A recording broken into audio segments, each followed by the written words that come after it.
Oh my god. Alright, so this is what happens when we put us on video after we haven't seen each other for a while, people.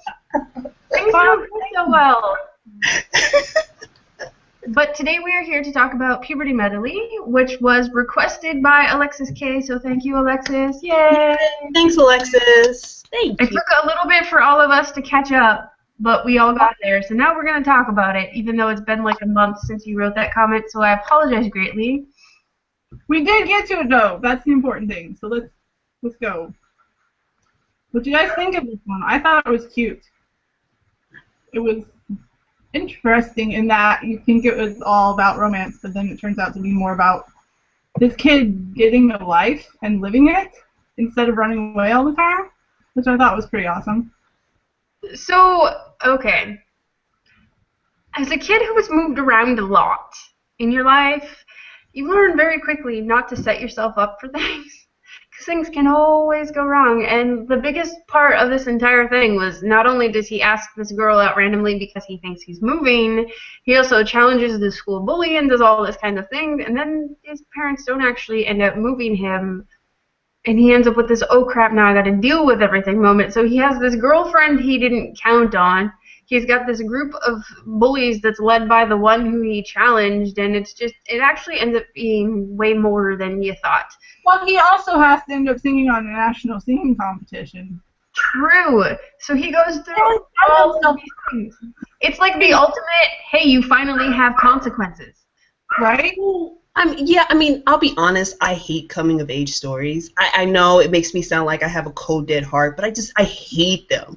This one was not that bad, but I didn't like it until the last 2 episodes. The first 2 episodes, I felt like, I know he's young, but at the same time, I'm like, he is not the hero of this story. It's everyone else around him that are the true heroes, so why are we not concentrating on them? Because in my opinion, I felt like everyone else was more interesting than him just because they had their own complexities and they had their own battles that they were dealing with, and I thought that was really cool. And, it all comes together towards the end, but I just kind of felt like it was a grab bag of things, but I liked it at the end. The first 2 episodes, I was like, shoot me now. Like, I cannot do this right now. But oh God, and the mom. Revenge soul. It's all gotta be in the city. Oh my God, I'm like, Mom, just chill, Mom, chill. I liked, though, how all of his friends and all the people around him did have really deep, interesting stories, and they were well-rounded characters because they all poured into him to help make him the person that he eventually turned out to be, because he had no life goals. He had nothing going for him. All he wanted to do was blend in, disappear into the background, and not actually live his life. Well, and generally dramas are you have a main character with a really deep story and everybody around them is kind of a flake. This was the opposite. This was the opposite. This was everybody with deep stories around him pouring themselves, and his relationships and interactions with them are what turned him into the better person. And I thought that was a very interesting and engaging way to tell this story, because he was the one who needed developing. It wasn't everybody else. It wasn't even the story itself that needed developing. It was just him as a character. Joe needed to grow up. I also find it interesting that they started with basically the older him thinking back on all of it, and then as you go through it, you don't really see the older him again until like the very end. And I'm like, I get that. I like how his present self was thrown in randomly. And it all tied into the story, like going back for the old man's funeral, and then you find out, oh, that was Brown Bear's grandpa, and they had a whole relationship going on while he was still growing up, and how all of this tied in. It was very well put together, I thought. I think especially that bromance that ended up happening between Brown Bear and Jungwoo. Name, yes, Jungwoo. I know his name is not really Brown Bear, but it's more fun to call him that, so leave me alone.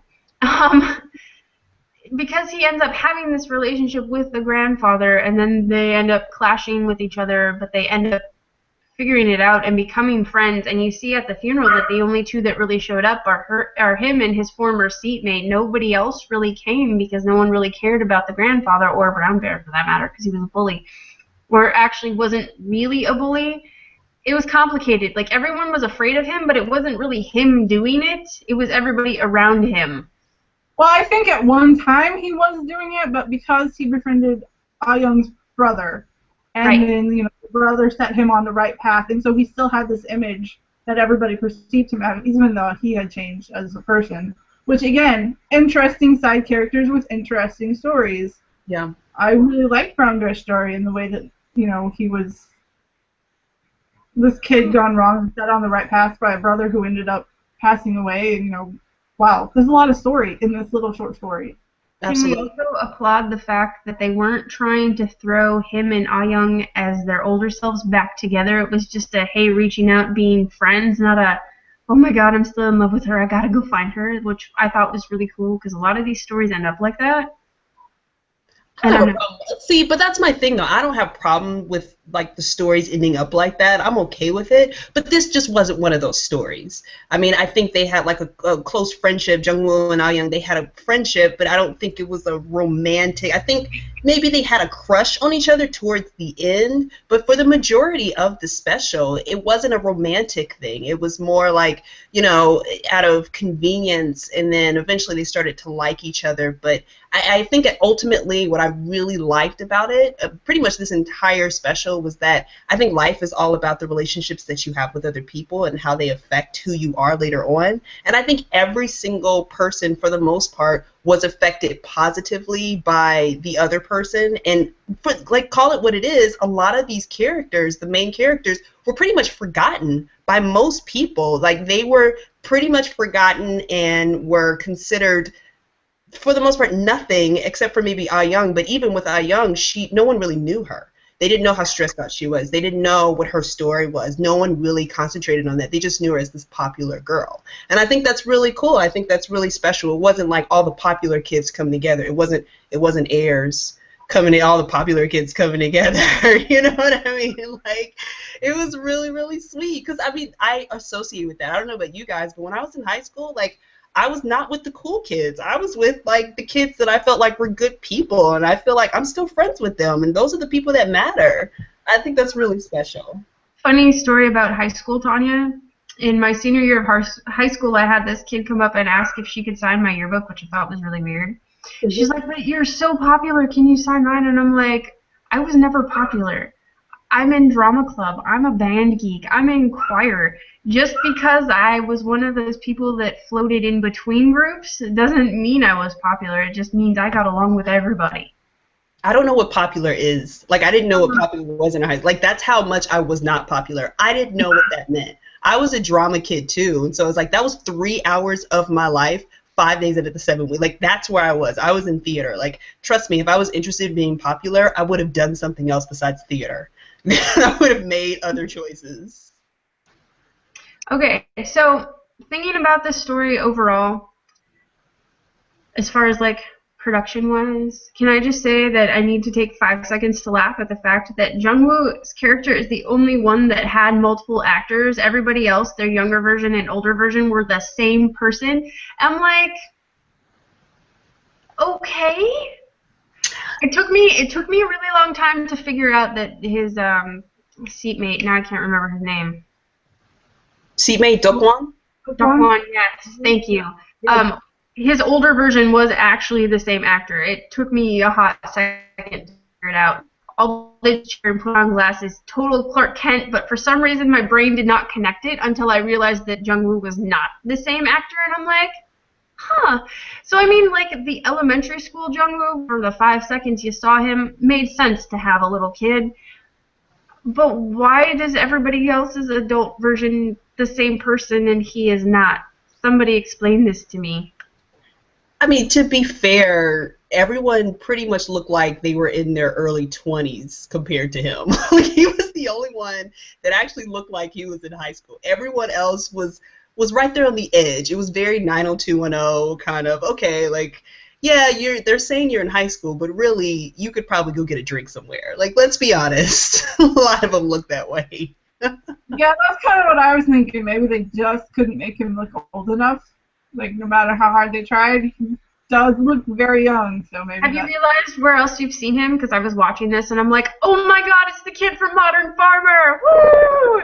Like, I get that. But even in Modern Farmer, which was just filmed and these were only a year apart, he clearly looks old enough to be rivaling Hunky in the other ones. So I'm just like, I don't know. I don't know. Maybe Well, it took a year. yeah. Well, can we take 5 seconds? I would take 5 hours, but we don't have that time. Can we I mean, take we five? do, but you don't want to watch that. No, no, you don't want to do that. 5 seconds to maybe spaz over. He played Brown Bear, Choi Tae-jun, which does not get the credit that I feel like he deserves. He's still kind of young, so I think he's kind of making his way up. But I love that guy. I think he's so good. He's actually on Sensory Couple now, but we were talking about earlier how he's not his typical. He usually does the brooding, kind of mysterious, hot guy. And in Sensory Couple, he plays one of the cops. Not exactly playing. He's not exactly playing that character. But he was in I don't know how many people watched it, but he was in Padam Padam, which was a really, really good show. He was so good in that show, and I'm like, I have my little list of like actors that I want to watch. He's definitely on that list. He's so good. I love him. He was also in The Great Seer, and I really enjoyed his character in that one. It wasn't a huge character, but it was still one of those ones that you were like, you're very quietly profound, kind of like Pedro in that. Drop the mic. I'm like, here's real life for a second. Walk away. Yeah. Yeah, he's good for that. Yeah, definitely one of those actors that you look up and you're like, oh, he's in this. Okay, I'm gonna watch it now because I want to see him in more roles, and I want, He reminds me of Kim Soo-han when he did was it White? No, something Christmas. I'm sorry, I'm going blank. But he did a show. It was like a melodrama, and he was the younger version of one of the characters in the show. It's Christmas something. I forgot. But basically, he was so good, and like that moment, you were like, I know you're going to become something, and that's how I feel about this guy. So I'm excited to see where he ends up. I'll be stalking him for like the rest of my life, basically. Oh no. Don't become the Sasang Nunes. What? No, I'm not that. We're just gonna be watching his dramas and cheering him on. That's what I go through with most actors. I'm like, oh, this is kind of cool. Then I look up their shows, and then sometimes I'm like, you were in that drama? What did I miss? Like, I have these moments. It took me until we were talking, 5 minutes ago, and it's like, oh yeah, he's one of the cops in Sensory Couple, and I just, thanks, Palm. How did I miss this? Like the whole time I was watching this going, I need to see this kid in more dramas. I need to see more dramas. I'm watching one of his dramas right now. I didn't even get it. Oh my goodness, I feel horrible at the moment. Don't feel horrible. As long as you know now, that's what's important. No, I know, but I'm just like, zombie brain has struck so hard and like, no. All right, guys, we are going to wrap this up. But first, because this one was a request, 1 to 5, what would you give it? I'm going to give it a 3. I'll give it a 3.